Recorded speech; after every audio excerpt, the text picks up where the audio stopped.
qué montaña rusa, del rojo al verde y del verde al rojo en prácticamente cuestión de minutos. Si desvías la atención seguro que te lo pierdes. La inflación en Europa continúa disparada, 9,9%, dato de septiembre, con la subyacente escalando hasta el 4,8%. Tenemos hoy alertas por el lado microeconómico, alertas de Apple, pero también buenos resultados de compañías como Netflix, Johnson & Johnson. Habrá que estar también muy pendiente en las próximas horas de Tesla, que presenta resultados. Es una de las acciones más seguidas en el mercado norteamericano. Aquí el protagonista de la jornada está siendo Fluidra, con una caída por encima del 10%, primer profit warning de la temporada de resultados en España. Mañana turno para Bankinter. Y bueno, continúan llegando también las recomendaciones. Ayer la encuesta de Bank of America, gestores globales, recomendaba, o decían la mayoría de los gestores, que estaban largos en el dólar y cortos en Europa. Un mal augurio para las bolsas europeas, y hoy JP Morgan es la que dice que habrá recesión sí o sí en Europa y que hay que infraponderar las bolsas. Parece que todos están cortos en Europa. Saludamos ya a Álvaro San Martín de Anchor Investment Strategies, ya Irache Oría, directora de inversiones de Gestifonsa. Hola Irache, hola Álvaro, ¿qué tal? ¿Cómo estáis? Muy buenas tardes. Buenas tardes. Bueno, la verdad, Irache, la verdad es que mantenerse al margen de todo el ruido puede que sea lo mejor, pero claro, aquí te pierdes todo lo que está sucediendo también. ¿Cómo ves el momento en los mercados? Este año hay demasiado ruido, con lo cual mantenerse al margen es prácticamente imposible, ¿no? Es decir, no es algo puntual, hay tantos temas que hacen ruido. Y la verdad es que la situación actual de los mercados, lo que nosotros estamos viendo ahora mismo es que estamos plenamente centrados en la presentación de resultados empresariales, ¿no? Han perdido un poco de protagonismo en esta última semana los bancos centrales, que ya han dejado muy claro su mensaje. Y ahora mismo lo que nos centramos es en la disparidad que hay entre los resultados empresariales y el momento macro, ¿no? Es por ahora, por el momento, en el año 2022, la presentación de resultados, los beneficios, los márgenes operativos de las compañías están muy por encima de lo que la situación macro refleja, ¿no? Y que nosotros pensamos que en determinado momento tiene que irse ajustando. Es cierto que de ahí viene la inflación, ¿no? Las compañías han sido capaces de trasladar al consumidor final todos los incrementos en los costes productivos y por eso tenemos inflaciones del 10 y por eso por ahora han mantenido sus márgenes empresariales. Pero la duda es hasta qué punto esto va a poder seguir ocurriendo y si las compañías van a poder ser capaces de seguir trasladándolo al consumidor, o el consumidor va a decir hasta aquí hemos llegado, ¿no? Y esa es un poco la duda y por eso se está tan atento de los resultados empresariales ahora mismo, ¿no? Bueno, desde el punto de vista macroeconómico, Álvaro, por un lado, mercados empiezan a descontar ya ese riesgo de recesión y por otro lado, mayores expectativas de tipos de interés. No terminan de encajar las piezas del todo. Bueno, sí. o a lo mejor están empezando a encajar, ¿no? Esto es como se mide, ¿no? Bien. Yo creo que había, bueno, venimos, como sabemos todos, pues de un periodo, pues hace un tiempo, ¿no? De mucha complacencia con la inflación y la gente creyendo que los tipos de interés no iban a subir. Y nos hemos dado cuenta, o alguna gente se ha dado cuenta, de que eso no tenía mucho sentido, ¿no? Y en línea con lo que decía Irache, o sea, es que los tipos están subiendo porque la demanda estaba fuerte. Y la demanda estaba fuerte, eso estaba permitiendo a las empresas trasladar los aumentos de costes a precios, con lo cual yo no estoy muy sorprendido de que los resultados empresariales hasta ahora hayan aguantado y la cuestión es que ahora viene un poco la hora de la verdad, ¿no? Ahora las políticas monetarias en Estados Unidos ya están, en Europa van a estar pronto, pues van a empezar a entrar en territorio neutral o más bien restrictivo y por tanto eso va a empezar a restringir la demanda, ¿no? Y va a ser más difícil para las empresas, obviamente, trasladar incrementos de costes a precios, ¿no? Y eso es un poco lo que tenemos por delante, ¿no? Entonces, está claro que va a ser un entorno más retador para las empresas, en mi opinión, no tanto por las presiones de precios, que a lo mejor bajan un poco, pero sí en términos de actividad, porque van a tener una demanda más moderada, los crecimientos como mínimo, como hemos hablado otras veces, pues se van a ir claramente por debajo del potencial, ¿no? En Europa recuerdo que a pesar de todos esos ruidos de los que hablamos, en el primer semestre de este año se ha crecido muy por encima del potencial todavía, ¿vale? Entonces, claramente vamos a un entorno de tipos de interés más altos. Y a mí, como me pasa siempre, pues la verdad es que no lo veo tan catastrófico, ¿no? O sea, yo lo que creo es que los tipos de equilibrio son más altos y los bancos centrales pues van a intentar buscar el punto dulce entre parar la inflación sin generar una gran recesión. No es fácil, siempre que vamos a políticas monetarias restrictivas, el riesgo de recesión es obviamente más alto de lo habitual, pero yo no apostaría realmente, en mi opinión, por un escenario excesivamente catastrofista, ¿no? En Estados Unidos los tipos de interés ya están en una posición como para restringir la demanda agregada. A mí no me sorprendería nada que la inflación, no sé si será el mes que viene, dentro de 2, pero que a corto plazo empiece a moderar la inflación subyacente. Yo creo que hemos podido ver el pico de inflación subyacente en Estados Unidos y si eso es así, pues la Fed seguirá subiendo tipos, pero probablemente lo haga a ritmos, digamos, más lentos, ¿no? La siguiente reunión casi seguro que va a volver a subir 75 básicos, pero quizás a partir de entonces pueda empezar a subir a ritmos más lentos, de tal manera que la actividad se desacelere bastante, pero sin llegar a generar una recesión fuerte, ¿no? Y en el caso de Europa, con ese negativismo y todas las encuestas donde están y tal, es verdad que la situación es objetivamente mucho más complicada que la americana, pero tampoco ahora mismo es tan mala como a lo mejor nos habríamos pensado hace unos meses, ¿no? O sea, si veis los precios de las materias primas, están todos más bajos que hace 6 meses. Incluso el gas, que es un poco nuestro gran talón de Aquiles ahora con el suministro ruso, pues está bajando claramente, ¿no? Entonces, eso que iba a ser un shock malísimo, malísimo para la economía europea, que es el encarecimiento de los precios de las materias primas para una región como nosotros, que somos importadores de eso, y por tanto es obviamente un shock negativo y estagflacionista, pues ese shock es mucho menor de lo que parecía, ¿vale? Por otro lado, Alemania se ha puesto las pilas y a día de hoy el escenario central es que no va a tener que hacer grandes cortes de suministro este invierno. El euro débil también nos favorece y yo creo que los resultados empresariales europeos a lo mejor por una vez son mejores que los americanos, en parte por la parte de divisa, ¿no? Y la política fiscal sigue siendo expansiva. Entonces, yo creo que en Europa obviamente el riesgo de recesión es todavía más elevado que el americano, pero yo tampoco en Europa apostaría por una recesión fuerte en absoluto. Los tipos de interés van a tener que subir, yo creo que el BCE va a tener que subir los tipos por encima del 2%, pero probablemente no mucho más allá, ¿no? Con lo cual vamos a una situación, en mi opinión, de demanda agregada mucho más moderada, más dificultad de las empresas para trasladar incrementos de costes a precios, pero al mismo tiempo con una probabilidad creciente de que los costes dejen de crecer a ritmos tan elevados. Con lo cual, bueno, situación incierta, pero no necesariamente súper negativa, siempre con la gran duda de lo que nos puede hacer el amigo Putin en los próximos meses. Podemos comentar, por ejemplo, el dato publicado hoy de inflación en septiembre, 9,9%. Un poquito menos de lo previsto, pero la subyacente está en el 4,8. Claro, es que es un poco, yo recuerdo, perdón, y ya dejo hablar a Irache, ya me callo, pero esa inflación subyacente, yo recuerdo a mucha gente hace 6 meses, 9 meses, un año, diciendo que en Europa la inflación solo era de oferta, que no había inflación de demanda, que la situación en macro en Europa era muy diferente a la americana, ¿no? Y la realidad es que por la parte de los precios de la energía y el shock energético sí es muy diferente. Por la parte de demanda agregada me temo que no era tan diferente. Al final, una parte significativa de la inflación en Europa también era de demanda, no era solo de oferta, no tanto como en Estados Unidos, pero también. Y eso es lo que va a obligar al BCE a subir tipos. La cuestión es que todavía no los ha subido, ¿no? Es normal que la inflación en Europa se haya ido, en mi opinión, donde se ha ido, porque hemos mantenido en una situación de demanda fuerte, euro débil y política fiscal expansiva, pues el BCE todavía tiene los tipos al 0,75 con esa inflación, Fernando, que tú comentas, ¿no? Entonces, yo creo que obviamente el BCE se tiene que poner las pilas, tiene que subir los tipos de interés, como digo, yo creo, por encima del 2%, y si hace eso, yo creo que hay una buena posibilidad de que también en Europa, quizás un poco más tarde que en Estados Unidos, pero que también en Europa la inflación subyacente empieza a caer. Yo en particular estoy observando el riesgo de los salarios, ¿no?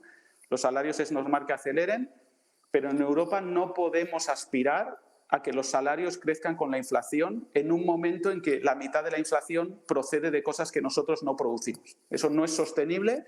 Si intentamos eso, generaríamos efectos de segunda ronda que darían persistencia en la inflación y obligarían a un BCE todavía más agresivo. Así que, frente a los riesgos de recesión, que los hay obviamente, pero creo que todo el mundo habla de ellos y en algún punto me parece que son exagerados, a mí ahora el riesgo que estoy observando en Europa es que en algunos países los salarios intenten recuperar demasiado de un poder adquisitivo, que no todo es recuperable, porque nos hemos vuelto, como decía ayer creo el gobernador del Banco de España, pues Europa como continente con precios de energía más caros pues es un poco más pobre, ¿no? Y esa, digamos, nos tenemos que repartir esa pobreza un poco entre todos. Oye, Irache, dicen que cuando algo se repite muchas veces acaba produciéndose, lo digo por las advertencias, los avisos que estamos escuchando en los últimos días. Bueno, prácticamente los grandes bancos de inversión, todos no contra Europa, pero sí recomiendan infraponderar Europa o estar cortos en Europa. Estas cosas vosotros ahí, ¿cómo os manejáis con con esta situación, cuando parece que nadie quiere acciones de la bolsa europea? Bueno, también hay que tener en cuenta de dónde viene el mensaje y quién es el inversor, claro, porque no es lo mismo para un inversor americano que para un inversor europeo, porque aquí tenemos la diferencia de la divisa, que creemos que puede ser fundamental a la hora de poner en práctica estas recomendaciones de inversión, ¿no? Y es que en este año 2022 hemos visto una depreciación del euro frente al dólar de en torno al 20-22%, algo que tampoco se había visto nunca en la historia, una más de este año que nos toca, y esta depreciación no es positiva ni para el euro, pero tampoco para el dólar. Ellos tampoco están cómodos con una divisa tan fuerte. Es cierto que por el momento macro y por la rapidez de reaccionar de la Fed en la subida de tipos, es cierto que nosotros sí que vemos un escenario más positivo para el equity americano por varias circunstancias, como decía, principalmente porque van más adelantados en el proceso de subida de tipos, porque no tienen la casuística específica de la dependencia energética, de los costes energéticos que tenemos en Europa, y no tienen evidentemente el conflicto tan cercano entre Rusia y Ucrania, y porque sí que creemos que la inflación, aunque todavía no esté desacelerando, sí que tiene mimbres para poder empezar a desacelerar de una forma bastante importante en los próximos meses, con lo cual tenderíamos a una situación más normalizada de tipos y de inflaciones, ¿no? Entonces, sí que vemos un escenario ciertamente positivo para el equity americano, pero siempre teniendo muy en cuenta la divisa. Y es que si estamos hablando de que Estados Unidos va por delante en el proceso de subidas de tipos, también se espera que empiece antes el proceso de bajada de tipos. Es decir, el mercado está descontando que en el año 2023, y después de alcanzar niveles en torno al 4,5 de tipos de intervención en Estados Unidos, o que se puedan llegar incluso a 5, en algún momento del año 2023, en la segunda mitad del año, empezamos a ver bajadas de tipos. En el momento que los tipos empiecen a bajar en Estados Unidos, esta apreciación que hemos tenido del dólar tendería a revertir. Y esto, evidentemente, pues para un inversor europeo es un riesgo abierto, ¿no? Con lo cual hay que valorar muy bien ese diferencial entre las posibilidades en valoración del equity y lo que es la divisa. Y luego yo creo que ahora, más que hacer recomendaciones por áreas geográficas, yo creo que nos tendremos que centrar más en los negocios, ¿no? Porque hoy en día la mayoría de las compañías pues son muy globalizadas y tienen sus producciones y sus ventas por todo el mundo, ¿no? Entonces, sí que es cierto que hay una parte que es muy interesante, que es aquellas compañías que tienen todos los costes en euros y sus ventas en dólares, ¿no? Pues eso es un poco lo que tendríamos que buscar dentro de este panorama de inversión, más que hablar solamente de compañías en dólares. Claro, seguimos muy pendientes, como sabéis, de todos los acontecimientos, los siguientes pasos en la guerra de Ucrania. Estoy viendo por aquí algunos flashes de última hora que, si os parece, también voy a comentar. Si tenéis algo que comentar, pues también lo podéis hacer. Rusia comienza a evacuar a los civiles de la región de Gerson ante la situación difícil de sus tropas. Hasta aquí lo normal, pero lo que nos tiene hoy un poco preocupados o con la mosca detrás de la oreja es un viaje, en principio no previsto, del secretario de Defensa del Reino Unido a Washington en medio de temores de una escalada rusa. Incluso hay algunos medios británicos que están hablando de la posibilidad, o crece al menos el temor, de que Putin haga explotar una bomba nuclear cerca de Ucrania, insisto, mientras hay un viaje express, viaje relámpago del secretario de Defensa del Reino Unido a Washington. Gabinete de crisis, tenemos ahí, vamos a ver qué puede suceder por ese lado. La verdad es que son informaciones contradictorias. Por un lado, Vladimir Putin parece también que está llegando a algún tipo de acuerdo con Turquía para canalizar a través de este país las exportaciones de sus materias primas, incluido el gas, y por otro lado nos encontramos con este tipo de noticias poco esperanzadoras o alentadoras. Álvaro. Sí, Fernando, la verdad es que yo no me atrevo. O sea, yo para mí lo he dicho en mi primera intervención, ¿no? A mí hay un factor que es un riesgo de cola muy grande, que es pues ese conflicto bélico y lo que pueda hacer Putin. que claramente en lo que es la guerra convencional pues no le está yendo muy bien las cosas, sin ser un experto, pero bueno, es lo que parece, ¿no? Y por tanto la tentación de cambiar la evolución de la guerra utilizando esto que le llaman las armas nucleares tácticas o no sé qué, pues oye, está ahí y para mí ese es un riesgo que me hace, como hemos dicho otras veces en estas tertulias, pues estamos en un año para ser razonablemente prudente, ¿no? Y estas noticias pues van en ese sentido. La noticia, yo esto del Wallace, del secretario de Estado, creo que es en el inglés, lo había leído ayer, es verdad que no estaba previsto. Y bueno, pues no sé si es que habrán detectado algún movimiento de tropas raro y tal, o de movimiento de armamento nuclear. No sé, yo ahí no me atrevo a opinar. Desde luego, yo lo que digo sí que es que es un riesgo presente. Dicho esto, mi parte racional me dice que Putin no ganaría mucho haciéndolo, ¿no? Porque yo creo que, bueno, sí, le podría dar la vuelta a lo de Ucrania, pero bueno, Estados Unidos ya dijo el otro día muy claramente que por los canales adecuados había comunicado a la contraparte rusa que la respuesta sin usar armas nucleares a una eventual utilización de armas nucleares tácticas por parte de Putin sería muy fuerte. Y muy fuerte quiere decir probablemente aniquilar el ejército ruso en Ucrania y la flota rusa en Crimea, ¿no? En el Mar Negro, donde esté, ¿no? Entonces, bueno, y además me parece creíble que lo puedan hacer porque lo que es la situación de armamento convencional de Rusia está muy desgastado en términos de tropas también, ¿no? Con lo cual sería una victoria muy pírrica para Putin, en mi opinión. O sea, vale, sí, gano la guerra en Ucrania y tal, pero a cambio aniquilan mi ejército convencional y me obligan entonces ya a ir a la guerra nuclear total. En fin, no parece muy lógico que ocurra, pero obviamente es un riesgo que nos hace estar atentos y que yo siempre, digamos, como digo estos días con la gente que hablo, pues es momentos para tener una parte de pólvora seca, ¿no? Así que nada, eso es un riesgo a observar. Dicho esto, nada que añadir a la parte de todo lo que ha dicho Irache, estoy 100% de acuerdo. Quizás el único matiz para mí es que yo, insisto, salvo por esto que estamos hablando de Putin, yo creo que la macro europea está mucho menos mal de lo que parecía que iba a estar, ¿vale? Yo creo que no nos estamos dando cuenta que el precio del crudo no está en 130 como estaba en abril, está en 90. El gas está mucho más abajo de donde estaba hace 3 meses, los alimentos también, los metales también, ¿vale? Ya prácticamente hay muy poco shock de aumento de materias primas, ¿vale? Entonces, lo que es el shock económico de la guerra está siendo menor de lo que se temía. Y Alemania lo más probable es que no tenga que hacer cortes de gas. Y tenemos el euro débil que favorece nuestra macro. Entonces, fuera de Putin, yo me atrevo a decir que la macro europea tiene mejor pinta de lo que ahora descuentan los mercados europeos y diría tanto en el equity como en el crédito. Todo esto al margen de las alertas que estamos contando, que tienen como origen varias fuentes, medios británicos sobre todo, hay que decir que tampoco está habiendo ningún tipo de efecto negativo sobre los mercados europeos que de momento mantienen suaves subidas, 0,17% arriba al DAX, a 40,050, Stoxx 600, 0,15. Sí que estábamos viendo una subida a los rendimientos de los bonos, pero bueno, también se puede deber a otras cuestiones y tampoco veo yo que haya un gran impacto en el precio del petróleo. Está subiendo el West Texas más de un 1%, 83,80. Bueno, pues seguiremos pendientes de todo esto. Oye, Irache, ya por finalizar, en cuanto a la temporada de resultados en España, ¿esperáis sorpresas positivas?